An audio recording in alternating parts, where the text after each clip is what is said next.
Hello बच्चों, good morning. Standard 1 subject Hindi. बच्चों, पिछले वीडियो में मैंने आपको ऊष्म व्यंजन किसे कहते हैं और ऊष्म व्यंजन कौन कौन से हैं वो बताया था और उसकी लिखावट भी आपको समझाई थी। आज हम ऊष्म व्यंजन की लिखावट नोटबुक में करना सीखेंगे। तो ऊष्म व्यंजन कितने हैं? 4 है। तो सबसे पहला क्या है? श। तो हम पहले श लिखना सीखेंगे। तो मैंने आपको आगे के व्यंजन जिस प्रकार से लिखना के लिए कहा था ना कि आपको पहले लाइन बना देनी है, उसके बाद व्यंजन को लिखना शुरू करना है, उसी प्रकार से आपको इस बार भी करना है। तो मैंने यहाँ लिखा है, देखिए कैसे आपको ये लाइन के बाहर वर्ण को ले जाना नहीं है, ये लाइन के अंदर ही वर्ण को लिखना है। जैसे हमने आगे वाले वर्ण यानी कि व्यंजन लिखे थे उसी प्रकार से आपको ये भी लिखने हैं। तो सबसे पहले ऐसे गोल बनाना है, फिर ऐसे करके वापस लाना है, फिर ये वाली लाइन और ऊपर सिरो रेखा श श। तो श बनाना है। तो श कैसे लिखेंगे हम? ऐसे करके ऐसे ऐसे ऐसे क्या लिखता है हम? प से पतंग। उसके बाद ऐसी तिरछी लाइन बना देंगे अंदर, तो क्या बन जाएगा? श। क्या बन जाएगा? श। और ऊपर सिरो रेखा। समझ में आ गया? उसके बाद है स। तो स के हमसे पहले क्या लिखना है? र से रस्सी हमने सीखा था ना, उसी प्रकार आपको पहले र से रस्सी लिखना है, फिर ये वाली लाइन और ये वाली स्टैंडिंग लाइन और ऊपर सिरो रेखा, और सबसे आखिर में आएगा ह। तो ह की लिखावट कैसे करेंगे? ऐसे छोटी सी लाइन बनाएंगे, फिर ड से डमरू लिखा था ना उसी प्रकार से आधा, और फिर ऐसे और ऊपर सिरो रेखा। समझ में आ गया? आपको ये व्यंजन के लिखने के लिए लाइन छोटी है, तो धीरे धीरे करके आपको लिखना है। अगर आप जल्दी जल्दी में लिखेंगे तो क्या होगा? ये सभी व्यंजन लाइन के बाहर चले जाएंगे, तो रॉन्ग है। तो आपको क्या करना है? अच्छी तरह से धीरे धीरे करके सभी व्यंजन लिखने हैं। एक बार मैं फिर से सिखा देती हूँ। ऐसे गोल करना है, फिर ऐसे वापस लाना है। ऐसे मैं नीचे लिख कर दिखाती हूँ, देखिए आप इसे गोल करेंगे, फिर ऐसे करके ऐसे। समझ में आया? फिर ये वाली लाइन करेंगे और ऊपर सिरो रेखा। समझ में आया? ये श कैसे लिखेंगे? पहले प से पतंग की तरह बनाया हमने, उसके बाद ये तिरछी रेखा लगाई और ऊपर सिरो रेखा, उसके बाद स। ऐसे करके ऐसे, फिर सिरो रेखा, उसके बाद है ह। ऐसी छोटी सी डंडी, फिर आधा ड, पूरा नहीं करना यहाँ तक, और इसके बाद ये वाला और सिरो रेखा। तो श स और ह, ये चारों क्या है? ऊष्म व्यंजन कहलाते हैं। तो आपको भी अपनी नोटबुक में इसी प्रकार से इस चारों व्यंजनों को लिखने की प्रैक्टिस करनी है। जिस प्रकार से मैंने लाइन बनाकर लिखे हैं ना, उसी प्रकार से आपको अपनी नोटबुक में ऐसी लाइन बनाकर इन चारों वर्णों को लिखना है, और उसके साथ साथ उसका उच्चारण भी करना है। इस जैसे क्या होगा, आपको इसके उच्चारण में क्या अंतर है वो धीरे धीरे समझ में आता जाएगा। अब हम इस ऊष्म व्यंजन का जो गतिविधि दी है आपकी किताब में वो करेंगे। तो पेज नंबर 80 निकालिए।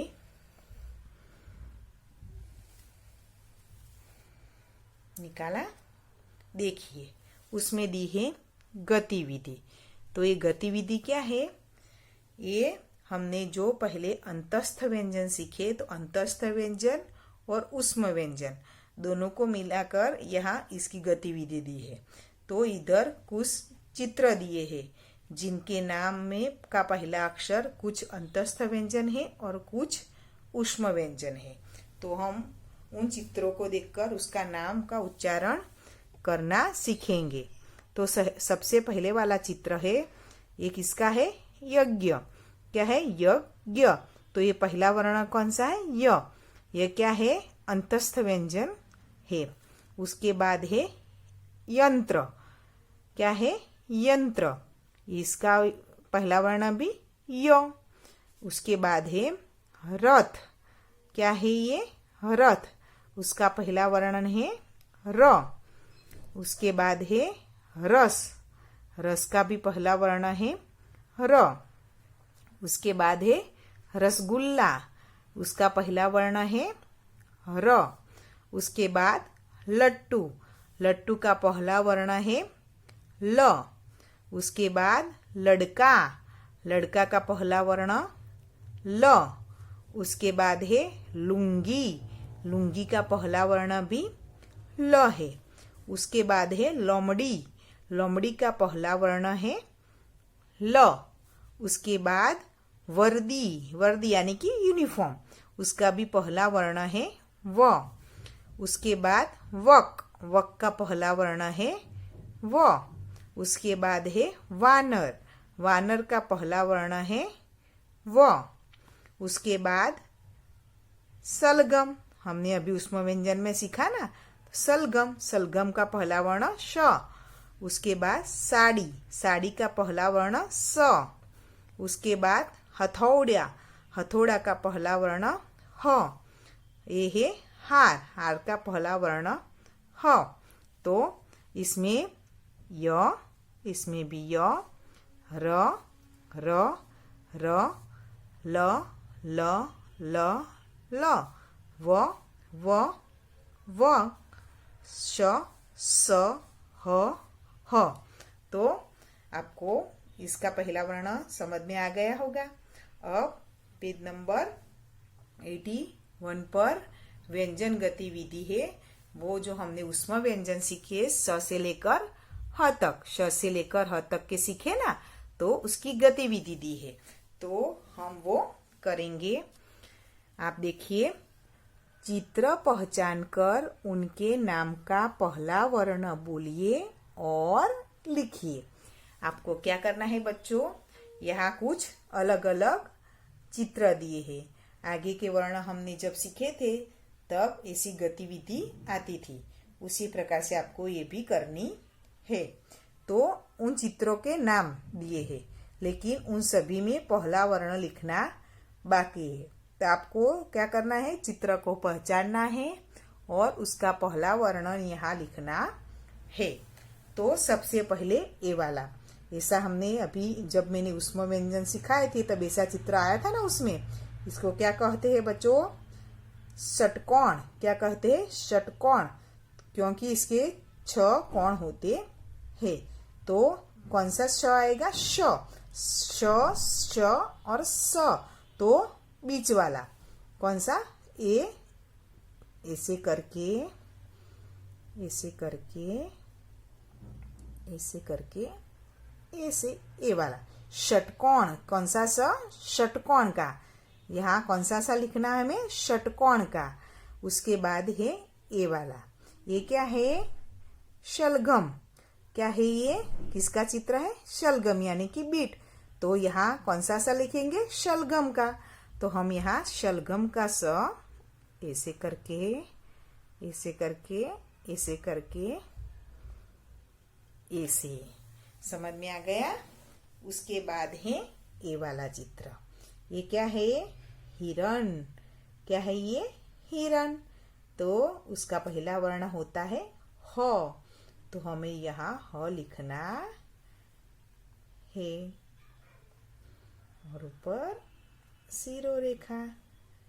उसके बाद है ये वाला। ये क्या है? ये बच्चे के हाथ में भी है, देखिए। कौन सा फल है ये? सेब। सेब यानी कि एप्पल। तो सेब का स। तो किस प्रकार से लिखा जाता है? ऐसे करके, ऐसे करके, ऐसे, और ऊपर एक ही मात्रा तो दी हुई है, तो ये हो गया सेब। तो श से षटकोण, स से सलगम और ह से हिरण और स से सेब।